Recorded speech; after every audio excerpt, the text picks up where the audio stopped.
మీ business ఏదైనా మీ ఊర్లో promotion చేయాలంటే అది సుమన్ టీవీతోనే సాధ్యం. ఇప్పుడే సంప్రదించండి. బడ్జెట్ సమావేశాల సందర్భంగా ఏదైతే గవర్నర్ గారి ప్రసంగానికి ధన్యవాదాలు చెప్పే సమయంలో మరి తప్పుల తడకగా లేనిది ఇస్తున్నట్టుగా గవర్నర్ గారి చేత ఈ కాంగ్రెస్ ప్రభుత్వం మరి ఏదైతే మాట్లాడించిందో మహిళలకు 2500 500కే సిలిండరు మరి ఇలాంటి గృహజ్యోతి అందరికీ ఇలా 6 గ్యారెంటీలు అమలు చేస్తున్నామని చెప్పి ఏదైతే మరి గవర్నర్ గారి చేత మాట్లాడించారో దానిని ఖండిస్తూ మా ఉద్యమకారుడు మరి నల్గొండ జిల్లాను ఉద్యమాలలో ప్రజలను చైతన్యం చేసినటువంటి జగదీశ్వర్ రెడ్డి మాజీ మంత్రి గారు లేచి మరి ఇవన్నీ ఇస్తున్నారా, మరి కళ్యాణ లక్ష్మి తులం బంగారం ఇస్తున్నారా, మరి ఆటో కార్మికులకు 12,000 ఇస్తున్నారా, రైతు భరోసా 15,000 ఇస్తున్నారా, మరి ఇవన్నీ ఆ 100 గ్యారెంటీలు ఎక్కడ అమలు అవుతుందని లేచిన తరుణంలో మరి స్పీకర్ గారు మీరు ఆ సభను తప్పుదో పట్టిస్తున్నారని చెప్పి జగదీశ్వర్ రెడ్డి గారిని అంటే మరి ఎక్కడ తప్పుదో పట్టిస్తున్నాను, మరి ఈ సభ మీది కాదు అందరిది మరి మనది అని చెప్పి ఆనాడు మరి ఈ జగదీశ్వర్ రెడ్డి అంటే దానిని ఒక దళిత స్పీకర్ అవమానించినట్టుగా మరి దళితులను అవమానించినట్టుగా ఈ కాంగ్రెస్ పార్టీ నిన్నటి రోజున మరి తిప్పపురంలో కేటీఆర్ గారిది జగదీశ్వర్ రెడ్డి గారి దిష్టిబొమ్మలు దానం చేయడం జరిగింది. నిజంగా దళితులపై ఈ 15 నెలల్లో ఒక్క పథకం అనేది తెచ్చిండ్రా? మరి కేసీఆర్ గారు దళిత పథకాన్ని 10 లక్షల రూపాయలు ఇస్తే దానిని పథకాన్ని ఎత్తివేసారు. మరి హైదరాబాద్ లో తెలంగాణకు చిహ్నమైనటువంటి తెలంగాణ సెక్రటరీకు మరి అంబేద్కర్ గారి పేరు పెట్టిన ఘనత కేసీఆర్ గారిది. అదేవిధంగా ప్రపంచంలో ఎత్తైన విగ్రహమైనటువంటి అంబేద్కర్ 120 అడుగుల విగ్రహాన్ని మరి పట్టణ నడిబొడ్డుని నిర్మిస్తే దానిని మూసివేసి ప్రజలను సందర్శించకుండా అక్కడ ఆంక్షలు విధించిన ప్రభుత్వం కాంగ్రెస్ ప్రభుత్వాన్ని. మరి మా తెలంగాణ రాష్ట్రం వచ్చినాక కేసీఆర్ గారు ముఖ్యమంత్రి అయినాక దళితులు ఉన్నత చదువు చదవాలి, విదేశాల్లో చదవాలని చెప్పి అంబేద్కర్ ఓవర్సీస్ స్కాలర్షిప్ ను విడుదల చేసింది మా కేసీఆర్ గారు, మా ప్రభుత్వం.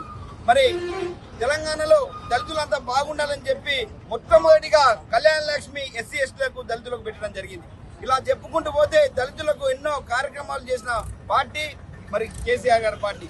ఇలా స్పీకర్ ని అనకుండా అన్నట్టుగా చిత్రీకరించి డైవర్ట్ పాలిటిక్స్ చేసుకుంటూ తెలంగాణలో పబ్బం గడపాలని చెప్పి కాంగ్రెస్ పార్టీ 420 హామీలను 100 రోజుల్లో నిర్వహిస్తున్నారు. 6 గ్యారెంటీలను నిలదీస్తున్నారు. కాబట్టి ఇలా ప్రతిపక్షాన్ని మరి ప్రజాపాలన పేరిట దోపిడీ చేస్తున్న ఈ కాంగ్రెస్ ప్రభుత్వాన్ని నిలదీస్తున్నారు. కాబట్టి ప్రతిపక్షాన్ని ఒత్తాలని చెప్పి కుట్ర జరుగుతుంది. కాబట్టి ఈరోజు నిన్న రోజున ఈ కాంగ్రెస్ ప్రభుత్వం కొత్త నాటకాన్ని తెరలేసి దిష్టిబొమ్మ దానం చేయడం జరిగింది. నిజంగా చెప్తున్నాం, తెలంగాణ రాష్ట్రంలో ఈ ప్రజలు సురక్షితంగా ఉండాలంటే కేసీఆర్ గారి నాయకత్వమే మరి శ్రీరామ రక్ష అని ముందుంచి ప్రజలంతా కూడా విశ్వసించారు. కాబట్టి మాకు 2 సార్లు అవకాశం ఇచ్చారు. రేపటి రోజున మీ హామీలను కూడా అసెంబ్లీనే కాదు మరి రోడ్ల మీద కానీ ఎక్కడైనా కానీ నిలదించడానికి ఒక బీఆర్ఎస్ పార్టీ ఉంది. కాబట్టి ఖచ్చితంగా ప్రజల పక్షాన్ని నిలబడతాం. మీరు ఎన్ని దిష్టి బొమ్మలు చేసి ఎన్ని డైవర్ట్ పాలిటిక్స్ చేసినా కూడా తెలంగాణ ప్రజలు దీన్ని నమ్మరు. మీరు ఇచ్చిన హామీలను ఖచ్చితంగా నెరవేర్చేదాకా మిమ్మల్ని ప్రజాక్షేత్రంలో పోరాడుతుందని చెప్పి ఈ సందర్భం తెలియజేస్తూ ఈ యొక్క పాలాభిషేకం కార్యక్రమానికి విచ్చేసిన మా బీఆర్ఎస్ పార్టీ సీనియర్ నాయకులు, ప్రజాప్రతినిధులు, కార్యకర్తలు, నాయకులందరూ కూడా పేరు పేరు ధన్యవాదాలు తెలియజేస్తూ జై తెలంగాణ.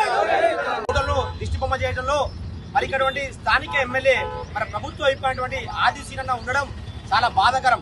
ఎందుకంటే ఒక ఎమ్మెల్యేకు ఎమ్మెల్యే ఈయన కూడా ఎమ్మెల్యే కాబట్టి ఒక ఎమ్మెల్యేను దహనం చేసినప్పుడు ఉండడం చాలా బాధాకరం. ఎందుకంటే అన్నదమ్ములు ఒక కుటుంబం, ఒక అసెంబ్లీ అనేది ఒక కుటుంబం.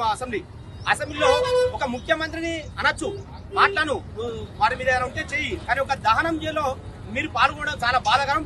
ఇలాంటి ముందు జరగదని చెప్పి కోరుకుంటున్నాం.